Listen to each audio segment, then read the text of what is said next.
May nagbigay pala sa atin ng pakwan mga katroops. Kaya akin na ho siya agad tinik. Maya-maya lang ay nagbiyahe ako ng Tagaytay para makapagkape. Shoutout pala sa mga grab food ng Tagaytay. Meron din ho palang pumasyal sa ating farm at meron din hong nagbabalik sa ating farm. Nagluto naman ho ako ng amin pananghalian na masarap na lumpiang toge. Hi mga katroops, magandang buhay! Ayan, binigyan pala tayo ng pakwan mga katroops. Gayahan ho talaga din sa bukid mga katroops. Pagka ho mga kapitbahay nyo, kung ano ho talaga yung kanilang mga kalakal, ay syempre ay sineshare ho nila sa atin. Gayon din naman tayo pag meron. Libre ho yan mga katroops. Syempre dahil libre, ay mas masarap pa yan sa masarap. Pinapwesto ko nga diyan si kuya para may hagis yung mga binigay sa atin pakwan. Maraming salamat ho pala sa nagbigay sa atin ng pakwan mga katroops. Love love! Dito nga ay tatry ko mag-tricks kaso ay baka madumen yung akin damit. Kaya wag na, hindi naman syempre tayo maalam kaya hindi ko tinuloy. Agad-agad ko hong kinuha yung akong kutsilo para matikman na yung pakwan. Kaya binaak ko na agad para matikman at makain na. Ay sa pagkakasarap naman talaga ng pakwan mga katrops ay katamis ay matamis pa sa jowa mo. Ay pero lang Mamaya pala mga katrops ay aalis ho ako ay pupunta ako ng Tagaytay. Syempre makapamasyal naman ng Tagaytay. Pagkatapos ko palang kumain diyan ng pakwan mga katrops ay ako yung nag-ayos muna, nag-prepare gawa ng pupunta nga tayo ng Tagaytay. Nilinis ko muna yung aking motor, si Baby Joy. Hindi na ako nakapag-video bago umalis gawa na nag-charge ako. Matindi pala diyan ay paalis nga pala ako pero hindi ako nakapag-charge kaya ngayon pa lang ako makakapag-charge. Saka hindi na ako nakapag-video bago umalis saka ho yung biyahe. Habang nag-stop over muna tayo din ho malapit sa Petro na meron ho nakakilala sa atin. Yan. Sila sir ho mga grab food rider. Ayan, shoutout ho sa inyo mga sir. Ingat ho kayo palagi. Ayan, paalis na din ho ako diyan mga katrops para ho makapag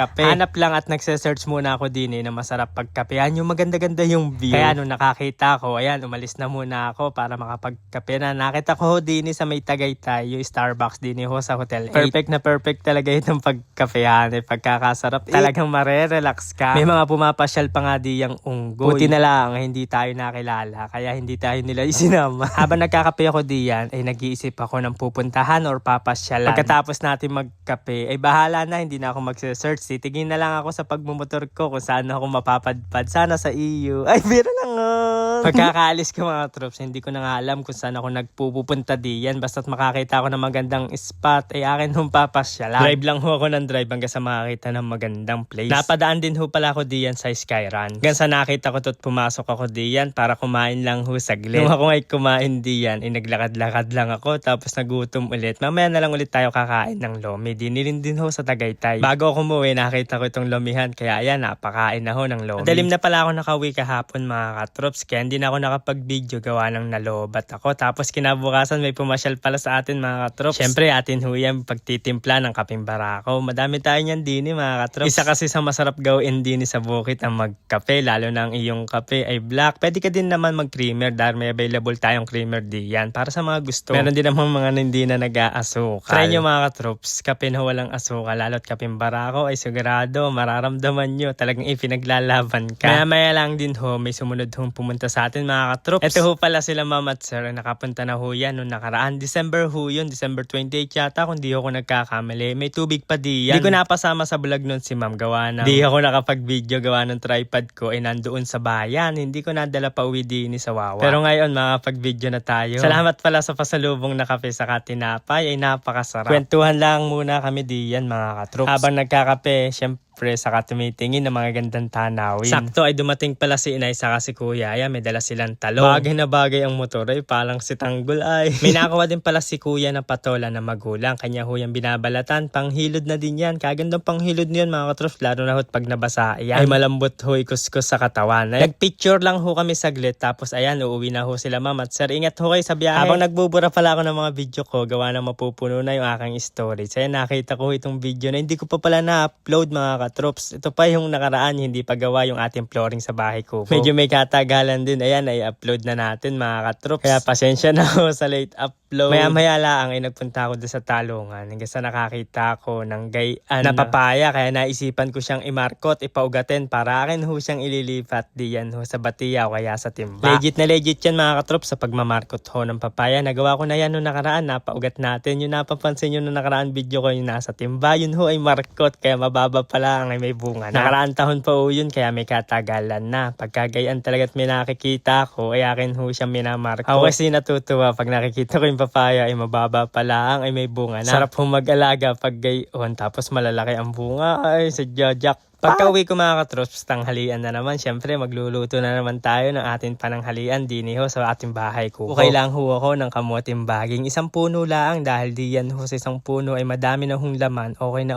yun para sa ating lulutuin. Na lumpiang toge. Kasarap niyan mga katrops. Pwede rin niyang ulamin. Kung di ka nag-uulam niyan mga katrops, try mo ho. Promise sa'yo napakasarap. Lalo at lalagyan mo ng suka. Si kuya na ho'y nag-i-slice ng carrot, repolyo, sayote, kamuting baging na aking binunot kanina. Tapos inay naman ho yung naghihiwalay nung ating lumpiang wrapper. Naglalagay din ho pala kami diyan ng tokwa sa lumpiang toge. Sarap pa nga diyan mga katrops, madaming kamuting baging, yung malalasahan mo yung toge sa kakamuting baging.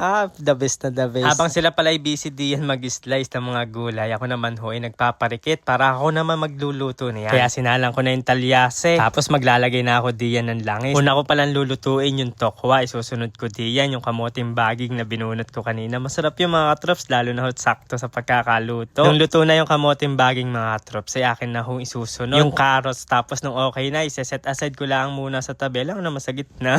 Tapos magigisa na ho ako ng sibuyas at bawang. Ilalagay ko na yung niluto kong tokwa kanina. Ilalagay ko na din ho yung sayote, saka ho yung repolyo. Akin na din hong isasabay yung toge. Pag pala nagluluto ako ng lumpiang toge mga katrops, hindi ko naiiwasan ay mamapak na yan kahit wala pang balot, kahit hindi pa nakalumpia. Siyempre masarap din yan. Yung luto na ho ay susunod ko na ho diyan ilagay yung kinchay mga katrops. Hahaluin ko lang ho yan saglit, tapos hahanguin na. Gawa na nag-aabang na doon si Nay at hapit na gusto na magbalot ng lumpia. Ako naman ho ay kumuha diyan, naglagay sa platito para makapagpamapak. Siyempre merienda na rin. Habang nagbabalot sila diyan, ako naman ay naghuhugas ng talyase. Tapos sinalang ko na ulit, tapos naglagay ako ng langis para makapagluto na nung nabalot nila. Hindi pa sila tapos magbalot mga katrops, nauna lang ho ay 6 na piraso. Sigurado naman pagkakaluto na yan ay meron na sila nabalot. Saglit lang pala maluto yan mga katrops, luto naman na ho yung kanyang loob. Kaya nung nag golden brown na, akin na ho siyang hinango para makapagsalang na ulit tayo ng panibagong salang. 3 pa lang yung nababalot nila, kaya 3 pa lang ho yung akin sinalang. Kung hindi ko kasi sasalangan iyan ay mag-aalap po yung pagkasalang natin ay baka masunog lang yung lumpia. Kada tapos kong magluto ay 2-3 lang yung nila natatapos si balot. Pero okay lang yun, nakagatong naman tayo ng kahoy kaya walang sayang sa ating apoy. At dahil luto na ho yung ating lumpiang toge, kaya tara, kain ho tayo mga katrops. Ang ulam ho namin din ho sa bahay kubo ay lumpiang toge. Ang masarap na pananghalian. Perfect na kapartner niyan ay ang suka. Kaya hawak-hawak ko yung suka para mas masarap ho yung ating kain. Meron pa nga ho tayong babalutin mamaya o panigurado pagdating ng 2:30 ay magluluto tayo. Yan na rin din ho yung ating meriendahin. Pero hindi na ako magkakanin. Naano ko na lang sa suka. May mga gusto talagang kumain na nakatayo. Ayaw gang umupo. Ikatatangkad naman na. Kaya maraming salamat ho sa inyo mga katrops. Love!